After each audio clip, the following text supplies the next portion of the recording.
자, 2부 시작하겠습니다. 한국당이 지난 토요일 장외 집회를 했습니다. 장외 집회를 한 것은 잘한 일인데요.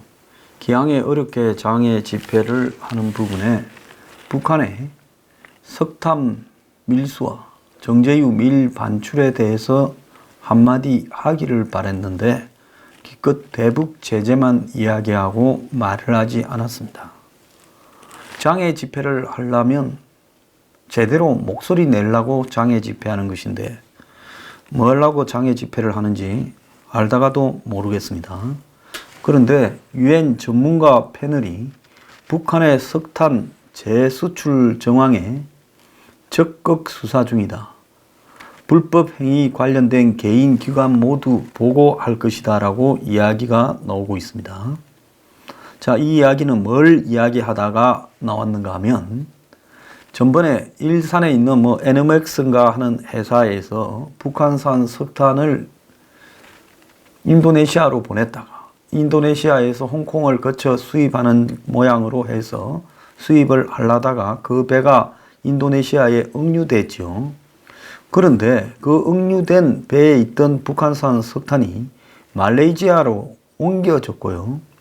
대북 제재를 감시하는 전문가 패널이 이 석탄의 흐름을 계속 쫓고 있는 걸로 확인됐습니다. 전문가 패널은 석탄 운송에 관련한 모든 회사와 기관을 조사해 보고할 거라고 밝혔는데요. 자, 그 배 이름은 와이스 어네스트호로 북한 배입니다. 과거에는 다른 이름을 가지고 있었죠. 자, 여기에 관련된 모든 기업과 개인 관여자들에 대한 적극적인 수사를 하고 있다. 이렇게 밝혔습니다. 유엔 전문가 패널이요. 전문가 패널의 휴 그리피스 조정관은 지난 4월 19일 인도네시아에 입항하지 못한 채 대기 중이던 북한산 석탄이 최근에 옮겨 실어져 말레이시아로 밀수출되는 정황을 인지하고 있느냐라는 보요의 질문에 이렇게 답을 하고요. 이번 불법 활동들과 이후 어떠한 제재 위반에 대해서도 고의든 아니든 수사를 진행 중이다. 이렇게 말을 했습니다. 여러 무역상과 브로커, 은행, 복수에 관할 것 내에서 운영 중인 선박들이 관여한 이번 초국가적 사건에 대해 전문가 패널이 보고할 것이라는 점을 확신해도 된다. 이러면서 안보리에 그 대책도 권고할 거라고 이야기를 했습니다. 자, 지난해 4월부터 인도네시아에 억류되었던 북한산 선박 와이스 어네스토가 지난달 3월 27일부터 인도네시아 발릭파판 인근으로 옮겨져 싣고 있던 석탄 26,500톤 300만 달러 어치를 바지선으로 하역했고 4월 11일 전으로 모두 마무리가 됐다고 합니다. 이후 바지선에 옮겨진 북한 석탄은 베트남 D사가 선주로 있는 파나마 선적의 동탄호에 실려, 이것도 웃기죠. 베트남이 선주고 파나마 선적인데 어떻게 이름이 동탄호입니까? 거기에 실려 말레이시아의 케이안 인근 해역에 도착했다고 합니다. 자, 말레이시아 이 정부는 이 동탄호에 입항을 허가하지 않고 선박을 정선시킨 뒤에 조사를 명령했다고 합니다. 그러니까 처음에 이 배를 와이스 어니스트호의 배에 실렸던 석탄을 한국의 일산에 있는 한 무역회사가 수입하는 걸로 돼 있었고 미국 뉴욕의 한 은행에 50만 달러가 입금됐다 그런 말도 있었죠. 자, 그런데 또 그 한국 기업은 홍콩을 통해서 수입하려고 했고 거기에 오나는 저한테 전화도 했습니다. 자기는 이 문제 때문에 국정원에도 여러 가지 보고서를 제출했고 유엔에도 내고 시달렸고 무고하다라고 했어요. 그렇지만 그 뒤에는 다른 연락은 없습니다. 그렇게 무고한 분이요 입장을 공개적으로 밝히지 그래요. 자, 그런데 VOA의 취재 결과 미국 정부도 해당 북한 선박의 수상한 움직임을 예의주시하면서 계속 수사를 진행해 왔고요. 그리피스 조정관은 유엔 안보리 결의는 명확한데 유엔 안보리 결의 2371호 8항이 북한의 이 석탄을 조달과 이전을 금지하고 있다는 겁니다. 그러면서 북한이 이런 행위를 직접으로 하든 간접으로 하든 북한 영토에서 바로 가든 딴 데를 거쳐서 돌아가든 똑같이 적용되는 것이다. 이렇게 말을 했습니다. 자, 이 사건에 한국의 업체나 한국의 은행도 관련되어 있는 걸로 보이는데요. 그 결말이 어떻게 끝날지 참 주목됩니다.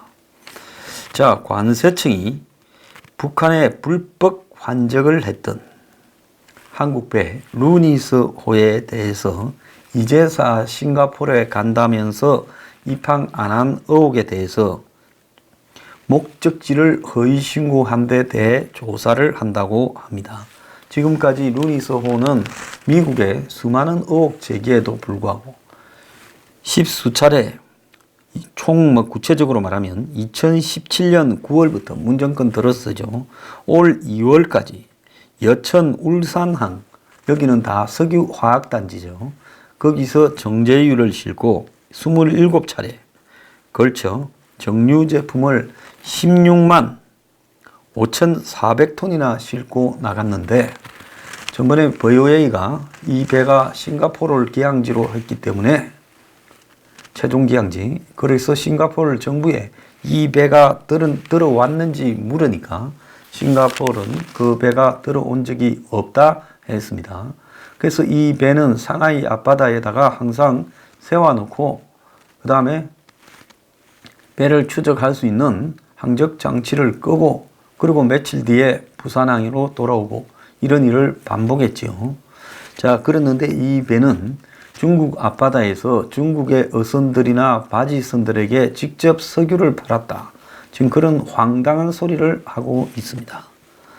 자, 중국 어선한테 석유를 팔고 돈은 어떻게 받는지 궁금하네요. 인터넷 결제합니까? 카드 결제합니까? 달러로 바가지로 박습니까? 자, 그래서 이 루니스호와 관련해 관세청이 목적지 허위 신고 혐의로 조사 중이다. 제가 한국 정부가 관련됐다는 점을 확신하는 이유는 관세청이 이 배에 대해서 조사할 게 아니라 국정원과 검경이 나서서 이 배가 대공 용의점이 있는 게 아닌지 국가보안법 위반을 한 것이 아닌지 조사를 해야 마땅하지요. 27차례에 걸쳐서 불법 환적을 한 혐의를 받고 있고 그 돈이 한 3천억쯤 된다면 이거야말로 간첩 아닙니까? 그래서 이 배 운영사 페트로 트레이딩 저거들은 싱가포르에다가 빌려줬다 하지만은 그래서 지난번에 피파이어니어호하고 같은 선적사였잖아요. 자, 거기에 대해서 집중적으로 압수수색하고 다 잡아들여서 조사를 해야 될 건데 이 한마디로 지금 조사 목적은 이 배가 목적지를 허위 신고했다라는 부분입니다. 관세청은 문제가 된 배가 기항지 변경이 업무상 불가피하게 이루어진 것인지 조사하고 있다. 이 말하는 거 한번 보세요. 원래는 싱가포르 가겠다고 해놨지만은 우리는 그거는 가면 가는 거고 가다가 중간에서 기름을 팔게 됐을 가능성이 높다. 이런 부분을 그대로 인정해 주려고 그렇게 불가피하게 이 목적지 변경이 이루어졌는지를 조사하고 있다. 이 배는 작년 4월부터 올 1월까지 8차례 국내에서 출항하여 목적지를 싱가포르라고 신고했지만은 실제로는 한 번도 싱가포르에 입항하지 않은 것으로 의혹이 제기됐고 그래서 동중국해 공해상, 대만 북쪽 해상, 저우산선 인근 해역 등에 미 재무부가 주로 불법 환적 구역으로 지적한 의심 지역에서 머물다가 돌아왔습니다. 그래서 목적지 허위 신고는 불법 환적의 증거가 될 수 있고 선박 입출항 등에 관한 법률 위반이라는 겁니다. 또 관세청은 이 관세법상 수출 내용을 허위 신고했을 때는 2천만 원의 벌금을 낸다고 합니다. 간첩을 2천만 원 벌금으로 풀어줄라 그럽니까? 루니소는 지난 9월부터 올 2월까지 울산항에서 27번을 이렇게 16만 5천 톤을 싣고 나갔다는데 어떻게 관세청은 8번 나갔다고 이야기를 하고 있는지 의문입니다. 벌금 액수가 수백억에 달할 수 있다라는 이야기까지 나오고요. 기항지는 화주 변경 등으로 중간에 달라질 수 있다. 물건 싣고 배가 가고 있는데 화물의 주인이 또 다른 사람에게 팔아 넘겨서 그래서 또 딴 데로 가라고 해서 갈 수는 있죠. 그렇지만 이 배는 지금 그런 차원의 문제가 아니라는 겁니다. 이 배의 주인 측은 싱가포르 인근 해양에서 다른 선박의 유류를 판매해 왔고 영업 특성상 그냥 주로 바다에서 기름 파는 인근 항구를 목적지로 기재했다고 거짓말을 하고 자빠졌습니다. 아주 악질들인데요. 이것들은 간첩 혐의로 국가보안법 위반 혐의로 조사를 해야 된다. 이렇게 봅니다. 그래서 지금 이렇게 열심히 미국과 일본, 영국, 캐나다, 뉴질랜드, 호주 이런 배들이 지금 북한의 이 밀무역에 대해서 동중국 해고, 그 다음에 블라디보스톡 앞바다고 이런 공해상에서 잡고 있는데, 자, 공해상에서 북한과 선박 대 선박 환적을 하는 것은 유엔 안보리 대북 결의안 위반입니다. 미국 국방부에 따르면 미국은 2017년 10월부터 동중국해에서 북한의 불법 해상 환적 감시를 시작해 지난해 말까지 30차례 불법 환적을 중단시켰고, 그리고 2018년 7월까지 유엔 안보리 산하 대북제재위원회에 보낸 문서에서 북한은 2018년 1월부터 올 5월까지 89차례에 걸쳐서 해상에서 환적을 통해 정제유를 불법 취득했다라고 밝혔습니다. 확인된 것만 이만큼이라는 겁니다. 그러나 북한 선박의 불법 환적은 근절되지 않고 있고, 미군 관계자에 따르면 하노이 회담 결렬 이후 미국은 더 적극적으로 해상 제재에 나서고 있는데, 작전에 참가한 항공 해상 세력은 웬만한 나라의 해군 군사력에 버금간다는 겁니다. 자, 신동아에서 확인한 바로 따르면 미국 인도태평양 사령부가 작전을 총괄하고요. 일본이 작전 기지를 제공하는데 여기에 참가한 나라가 영국, 호주, 캐나다, 뉴질랜드, 프랑스 도 동참을 한다는 겁니다. 그러니까 미국, 일본 두 나라와 유럽에서는 영국, 프랑스, 그리고 그 다음에 북미에서는 캐나다가, 그리고 오세아니아에서는 호주, 뉴질랜드가 지금 동참을 하고 있다는 겁니다. 그래서 미국 중심의 7개국 대북 해상 제재 이런 단이 활동을 하고 있다는 겁니다. 그런데 한국은 해양 경찰이 미국과 합동 훈련하는 수준이 다고 아주 소극적으로 참가하고 있고, 이와 관련해 군 소식통은 한국을 포함해 8개국이 해상 제재에 나서고 있다고 보기는 어렵다. 그러니까 한국은 사실상 해상 제재에 불참을 하고 있다는 겁니다. 한국 역할이 너무 소극적이어서 한국은 해상 제재에 발을 빼거나 배제되는 양상에 더 가깝다. 자, 한국이 해상 제재에 소극적인 이유가 뭐겠습니까? 한국 정권과 정보기관이 배후에 있는 밀수 선박들이 잡히면 한국 배가 그걸 단속해서 잡는다. 자, 전번에 신원식 장군도 이야기를 했지만은 지금 한국 인근 해상이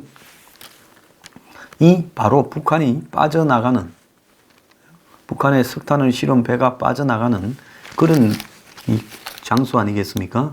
그러니까 한국이 북한 선박 이렇게 밀수나 밀 반출에 대해 또 불법 환적을 하는 배들이 다 북한으로 들어갈 때 한국 인근 해역으로 지나가기 때문에 그걸 제일 잘 알 수 있지 않겠습니까? 그렇기 때문에 한국이 여기에 대한 정부를 제일 많이 알고 있을 텐데 한국이 지금 대북 제재 8개국에서 빠졌다라는 겁니다. 미국 고위 당국자는 북한 선박 단속을 위한 7개국 군사작전에 한국은 사실상 빠져 있다. 이렇게 말을 했고요. 문재인과 김정은이 작년 9.19 공동선언에서 군사적 적대관계를 종식한다고 밝히고 이로 인해 한미 군사동맹은 공동의 적이 애매해진 상태이다라는 겁니다. 한국은 연대급 이상 한미 공동훈련을 폐지하면서 미국과 골이 깊게 갈라지고 있다는 겁니다. 심지어 제재의 구멍이라는 그런 오명까지 듣고 있는데 한국 유조선이 석유 제품을 불법 환적해서 북한에 공급한 혐의로 6개월째 부산항에 억류되어 있는데 한국은 이미 2017년 7회에 걸쳐 북한산 선박, 석탄과 또 선처를 미리 반입한 혐의로 지금 재판이 진행 중이죠. 적발된 7건 중 4건은 석탄 수출을 금지하는 유엔 대북 결의안이 이렇게 통과된 이후에 이루어진 부분입니다. 현재 동중국해에서 벌어지는 7개국의 이 군사 동향을 좀 더 구체적으로 보면 7개국의 함정과 항공기들이 투입되어서 불법 환적 단속에 나서고 있는데요. 이 중 가장 특징적인 전력이 미국의 버솔프함이라는 겁니다. 이 배는 미국 해안경비대 소속으로 450톤급 함정인데요. 최고 속력이 시속 52km, 항속 거리가 22,000km에 이르고 이 기관포 그리고 근접 방어 무기 체계 그리고 59경 기관총 내정 그리고 7.62 기관총 내문 등을 갖췄고 헬기 2대 등 그리고 또 드론 4대까지 실을 수 있습니다. 전반적으로 미 해군 전투함보다는 무장이 떨어지는데요. 지금 이 북한의 불법 환적을 단속하는 데는 이 무장이 좋고 속도가 느린 그런 배보다는 해양경비대는 우리가 이 캐리브 해안에서 주로 플로리다 인근에서 이 중남미에 마약이 미국으로 들어가는 것을 빠른 속도로 움직이면서 잡아내고 또 미국으로의 불법 이민을 바다에서 잡아내는 그런 걸 합니다. 그렇기 때문에 굉장히 빨리 움직이면서 오랫동안 빠른 속도로 항해할 수 있고 그걸 적발할 수 있는 능력이 뛰어나다는 겁니다. 그래서 이 해양경비대는 해적을 퇴치하고 마약상과 교전을 하고 이들은 전투력이 중소국가의 해군보다 훨씬 낫다고 합니다. 그래서 수색, 추적, 체포, 그리고 범죄자의 추적, 마약 밀수 단속이 주 업무인데 그래서 파리를 도끼로 잡는 게 아니라 파리채로 잡는 부분에 이 미국 해양경비대 함이 가장 적절하다는 겁니다. 그래서 북한의 이 불법 환적을 하는 민간 선박을 단속하는 데는 이 군함보다 해양경찰의 이 경비함이 더 적격이다라는 겁니다. 그래서 이 미국 해양경비대가 헬리콥터나 드론을 싣고 다니다가 필요하면 그걸 적각 날려가지고 곧바로 추격을 한다라는 겁니다. 그러면 속도가 배보다 훨씬 빠르지 않겠습니까? 프랑스도요, 이 해상 초계기에 프랑스도 이 항속 거리가 4,000km인 해상 초계기와 브리키탐을 보내서 감시를 하고요. 그리고 이 프랑스의 이 브리키탐은 지중해에 그런 밀수나 주로 불법 이민 등을 단속한 경험이 많다고 합니다. 또 영국의 호위함은 이 잠수함 작전도 가능한 전천후함으로 알려져 있고요. 이 영국의 호위함은 이미 북한 불법 환적을 일본과 더불어서 적발한 적이 있지요. 가장 적극적인데 일본의 7개의 이 항구를 허버 기지로 제공하면서 불법 환적을 단속하고 있고 그리고 그런 일본의 기지는 한국의 이 유엔군 사령부의 후방 기지이기도 합니다. 그래서 일본의 아사히급 호위함은 7국 참가 전력 중에서 가장 최신의 함으로 알려져 있고요. 일본은 이 단속에 십수척의 배들을 갖다가 이렇게 투입하고 있고, 또 해상 초계기를 대규모 투입하고 최신 레이더도 가동하고 있답니다. 그리고 이 호주도 해상 초계기 등을 갖다 여러 대 지금 투입했고요. 호위함까지 배치를 했습니다. 또 해상 초계기와 잠수함까지 보냈다고 합니다. 자, 이 미군 관계자는 북한이 교묘하게 해상 불법 환적을 하고 있기 때문에 하노이 회담 결렬 이후에 더 촘촘히 압박을 강화하고 있다, 이렇게 말을 하고 있습니다. 자, 지난해 2월 이 미국은 북한을 겨냥해 국제운송주의보를 발표했는데요. 자, 북한과 이런 거래를 한 것으로 의심되는 선박 42척을 이렇게 독자적인 제재 명단에 올렸습니다. 101척이나 미국의 독자 제재를 받고 있는데요. 그럼에도 불구하고 또 선적을 바꾸고 해서 계속 불법 환적을 저지르고 있다고 합니다. 그래서 이 미군 인도태평양 사령부는 북한이 해상 유류 환적으로 유엔 제재를 계속 회피하고 있고, 또 미국이 주도하는 저지 활동에도 불구하고 이런 사례는 줄어들고 있지 않다라고 하며, 그래서 최근까지 북한이 이런 불법 환적으로 50만 배럴 이상의 석유를 불법 반입한 것으로 보여진다는 겁니다. 국제해사기구는요, 지금 이 등록 국가를 위장하거나 위치 추적을 끄고 항해하는 북한 이 선박에 대해 단속을 강화하고, 또 북한 선박이 아니더라도 이런 북한 선박에 접근하는 선박들도 적극적으로 이 단속한다고 합니다. 미국은 6.25 참전국들을 소위 밴쿠버 그룹을 20개국을 대상으로 작년 초에 그 회담을 했지요. 그래서 이들을 해상 제재에 참가시키려고 하고 있고, 그래서 그 중에서 지금 7개국이 적극적으로 참가하기로 했고, 향후에도 더 많은 참가국이 나올 거라고 보이는데요. 북한의 최대 피해국인 한국은 사실상 뒤로 빠져서 다른 나라들이 해상 제재에 앞장서는 모양이 발생을 하고 있습니다. 자, 그런데 이런 해상 단속 과정에서 무력 충돌이 발생할 수도 있어요. 북한의 이런 민간 선박들도 일종의 어떤 수준의 무장을 하고 있다가 의도적으로 도발을 할 수 있는데요. 이럴 경우에 한국은 이런 북한에 대항한 모든 무력 결정 과정에서 완전히 배제되고 있다는 겁니다. 그래서 일본은, 미국은 인도태평양 전략에서 아예 한국을 거기에 소속된 국가에서 배제하고 있습니다. 최악의 경우에는 한국은 미국과 일본에도 배제되고 북중러에서도 배제되는 오면초가가 발생할 수 있다.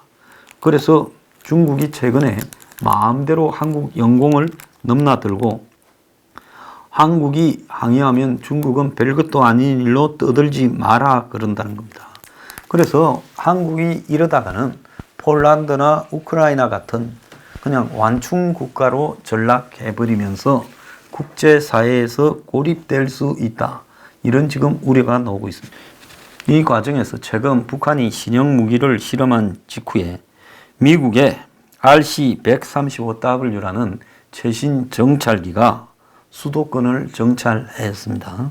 이 과정에서 한국 정부는 전혀 상의를 안 한 걸로 보이는데요. 정찰 지역이 춘천, 성남, 인천 부근인 것으로 알려졌는데요.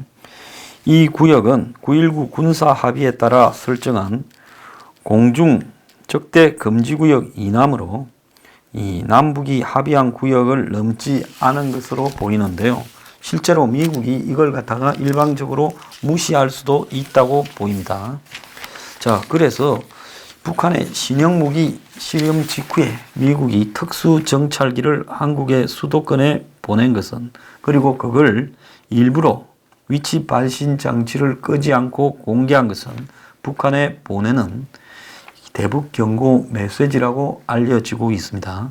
중국을 겨냥한 미일의 안보 밀착이 앞으로는 이 사이버 공격에도 공동으로 대처한다고 양국의 외교 국방 장관들이 2+2 회담에서 그렇게 발표를 했습니다. 일본이 사이버 공격을 받으면 미가 반격을 하고 미국 국방부 장관이 주일 미군의 경비를 공평하게 부담한다 그러고, 그래서 일본은 또 F-35 구매 계획을 바꿀 생각이 없다. 최근에 F-35가 한 대 추락을 해서 난리가 났지요. 이러면서 동맹을 가시하고 있습니다. 이 과정에서 최선희는 북한에 볼턴을 멍청이라고 이야기를 했고, 미국 내부에 지금 관료들 사이에 이관계를 또 쓰고 있습니다. 자, 그러면서도 트럼프는 띄우고 있는데요. 이런 것들을 통해서 북한이 장난을 치고 있지만은 이런 장난이 먹혀들지는 않을 거라 보고 있습니다. 다만 우려되는 거는요, 북한이 저강도, 고강도, 그리고 도발로 이렇게 이어가다가 극적으로 내년 한국 총선을 앞두고 이 북한의 핵 리스트를 가짜로 제출하는 쇼를 할 거라고 지금 예상이 되고 있는데요. 이 부분에 대한 철저한 대비가 필요할 것 같습니다.